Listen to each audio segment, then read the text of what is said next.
दोस्तों नमस्कार। दोस्तों मैं हूं कोटा से आप सबका दोस्त सिराज अहमद।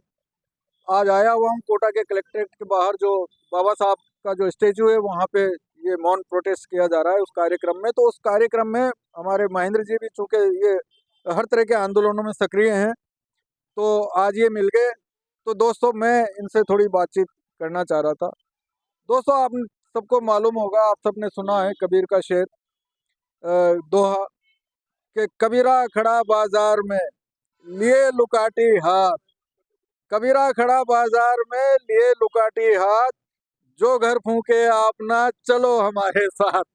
तो कोटा में जिन शख्सियतों ने इस शेर को जिया है उनमें महेंद्र जी हमारे पेश पेश हैं। ये हैं तो एक तरह से साहित्यकार, कवि, किताबें लिख चुके हैं, मैगजीन निकाल रहे हैं अभिव्यक्ति के नाम से। लेकिन ये पता नहीं क्यों इन आंदोलनों में भी ये बहुत सक्रिय इनकी भागीदारी रहती है। तो आज मैंने कहा इनके जो साहित्यिक यात्रा है उस पर तो कभी फिर हम बनाएंगे। लेकिन आज ये आंदोलनों में भागीदारी, एक पार्टी को चलाना है, उस पार्टी को भी यही चला रहे हैं शायद। तो मैं इन सब को लेकर और उनसे जानना चाहूंगा। जी भाई साहब। देखिए, मैं कलम का सिपाही हूँ, मानता हूँ अपने को। और कहूँ कि अगर मैं अ, जो मेहतर का रोल होता है, मुक्तिबोध हमारे कवि हुए हैं बहुत बड़े। उन्होंने कहा कि एक साहित्यकार का जो भूमिका है वो मेहतर की भूमिका होनी चाहिए, क्योंकि हमारा जो समाज है उसमें बहुत गंदगी फैली हुई है।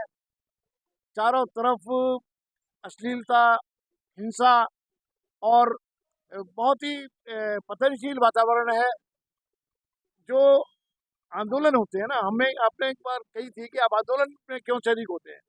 देखिए, आंदोलन का मतलब है आंदोलित होना। जब जनता जड़ता को तोड़ती है ना, तो जड़ता को तोड़ के जब हम जनता के बीच में जाते हैं, जनता की आवाज उठाते हैं, तो हमारी जो कलम है उसमें उसकी सार्थकता है।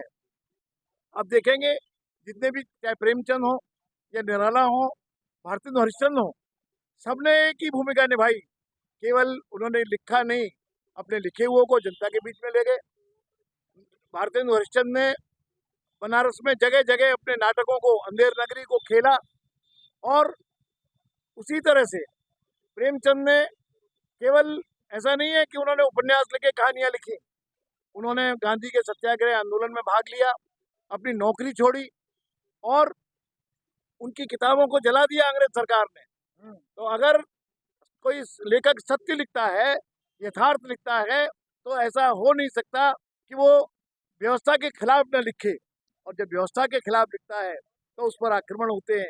व्यवस्था, मुझ पर तमाम तरह के हमले हो चुके हैं, और माफिया के हमले, पुलिस के हमले, गुंडों के हमले, लेकिन उसने मुझे मजबूत बनाया है।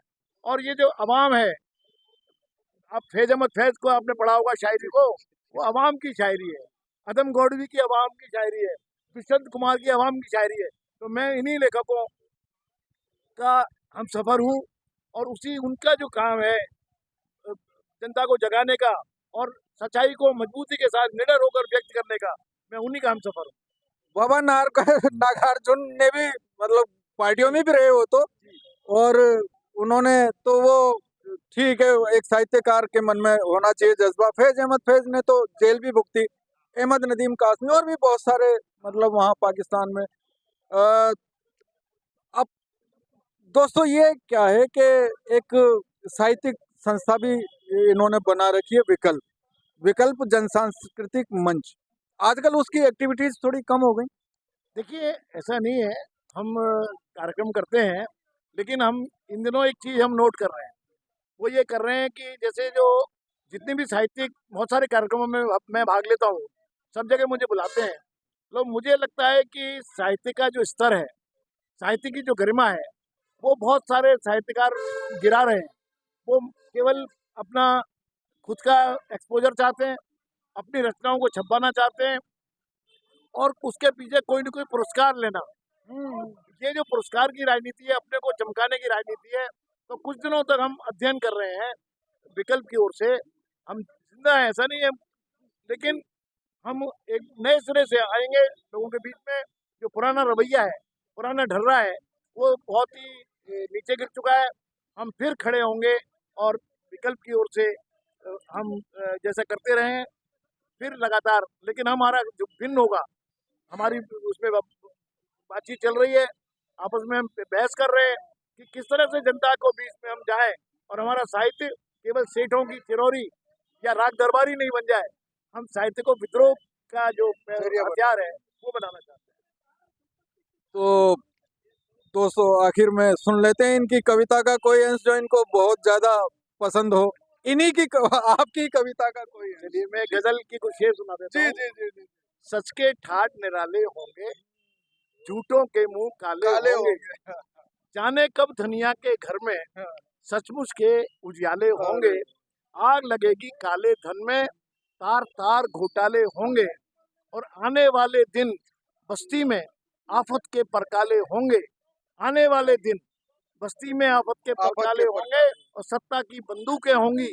कर्तव्य देखे भाले होंगे और कायर दुबके होंगे घर में और सड़कों पर दिल वाले होंगे। ये वही दिलवाले हैं दोस्तों।